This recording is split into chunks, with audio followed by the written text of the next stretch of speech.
नमस्कार दोस्तों, आज हम बात करेंगे कि 2030 तक इंडिया की जीडीपी कैसे बढ़ाएं और कैसे हम $5 ट्रिलियन की इकोनॉमी बन सकते हैं। हमारे पास स्ट्रेटजीज हैं, रिसोर्सेज हैं और सबसे जरूरी वो जज्बा है जो पहाड़ों को भी हिला सकता है। तो आइए जानते हैं उन इंपॉर्टेंट स्ट्रेटजीज और एरियाज के बारे में जो इंडिया को जीडीपी ग्रोथ की नई ऊंचाइयों तक ले जाएंगे। दोस्तों, आज डिजिटल रेवोल्यूशन का जमाना है। डिजिटल इंडिया सिर्फ एक नारा नहीं, एक मूवमेंट है। यह देश के कोने कोने में टेक्नोलॉजी की पावर पहुंचा रहा है। E governance, e commerce, digital literacy, ये सब मिलकर एक नए इंडिया का निर्माण कर रहे हैं। यह डिजिटल रेवोल्यूशन नए जॉब्स क्रिएट कर रही है, इकोनॉमी को स्पीड दे रही है। यही डिजिटल इंडिया है जो इंडिया को 2030 तक एक मजबूत इकोनॉमी बनाएगा। दोस्तों, एक मजबूत इमारत के लिए नींव जितनी जरूरी होती है, उतना ही जरूरी देश के विकास के लिए इंफ्रास्ट्रक्चर होता है। सड़कें, रेलवे, बंदरगाह, एयरपोर्ट्स, पावर प्लांट्स, ये सब मिलकर एक मजबूत ढांचा बनाते हैं जिस पर देश की प्रोग्रेस टिकी होती है। सड़कें गांवों को शहरों से जोड़ें, रेलवे लाइनें देश के कोने कोने को जोड़ें, बंदरगाह और एयरपोर्ट्स हमें दुनिया से जोड़ें। सरकार की योजनाएं जैसे भारतमाला, सागरमाला, उड़ान इस दिशा में इंपॉर्टेंट स्टेप्स हैं। दोस्तों, इंडिया गांवों का देश है और गांवों की जान है खेती। हमारे देश की एक बड़ी पॉपुलेशन आज भी खेती पर ही निर्भर है। हमें ऐसी टेक्निक्स को बढ़ावा देना होगा जो प्रोडक्शन बढ़ाएं, पानी की बचत करें और फसलों को मौसम की मार से बचाएं। हमें किसानों को सिंचाई, बीज, खाद आदि सुविधाएं देने के लिए नए नए तरीके ढूंढने होंगे।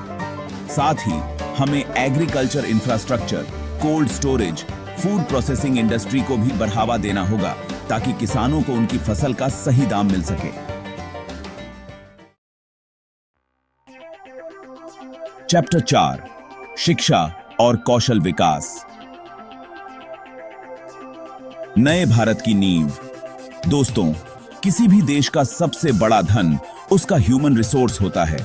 हमें ऐसी शिक्षा व्यवस्था बनानी होगी जो न सिर्फ नॉलेज दे बल्कि स्किल्स भी सिखाए। हमें ऐसे नौजवान तैयार करने होंगे जो न सिर्फ डिग्री वाले हों बल्कि स्किल्ड भी हों। इसके लिए हमें स्किल डेवलपमेंट प्रोग्राम्स को बढ़ावा देना होगा। चैप्टर 5, हरित क्रांति, विकास का नया रंग। दोस्तों, विकास जरूरी है लेकिन एनवायरनमेंट की कीमत पर नहीं। हमें ऐसा डेवलपमेंट मॉडल अपनाना होगा जो एनवायरनमेंट फ्रेंडली हो, जो नेचर का गलत इस्तेमाल न करके उसका बचाव करे। हमें रिन्यूएबल एनर्जी सोर्सेज जैसे solar energy, wind energy, hydro electricity आदि को बढ़ावा देना होगा। हमें एनर्जी एफिशिएंसी को बढ़ावा देना होगा और कार्बन एमिशंस को कम करना होगा। याद रखिए, एक हेल्थी एनवायरनमेंट ही एक हेल्थी इकोनॉमी की नींव होती है। मेक इन इंडिया, आत्मनिर्भर भारत का सपना। इंडिया दुनिया की सबसे तेजी से बढ़ती इकोनॉमीज में से एक है, लेकिन हम अभी भी दूसरे देशों पर डिपेंड हैं। हमें अपने इंडस्ट्रियल सेक्टर को मजबूत बनाना होगा। हमें ऐसे प्रोडक्ट्स बनाने होंगे जो ग्लोबल मार्केट में पहचान बनाएं। मेक इन इंडिया प्रोग्राम्स को मजबूत बनाना होगा। चैप्टर 7, ग्लोबल ट्रेड और इन्वेस्टमेंट को बढ़ावा। दोस्तों, आज का जमाना ग्लोबलाइजेशन का जमाना है। कोई भी देश अकेले तरक्की नहीं कर सकता। हमें दुनिया के साथ अपने ट्रेड और इकोनॉमिक रिलेशंस को मजबूत बनाना होगा। हमें विदेशी निवेश को अट्रैक्ट करने के लिए अपनी पॉलिसीज को और ओपन बनाना होगा। हमें ऐसे फ्री ट्रेड एग्रीमेंट्स करने होंगे जिससे हमारे प्रोडक्ट्स को ग्लोबल मार्केट मिल सके। याद रखिए, ग्लोबल प्लेटफॉर्म पर इंडिया की स्ट्रॉन्ग प्रेजेंस ही उसकी इकोनॉमिक प्रोग्रेस की गारंटी है।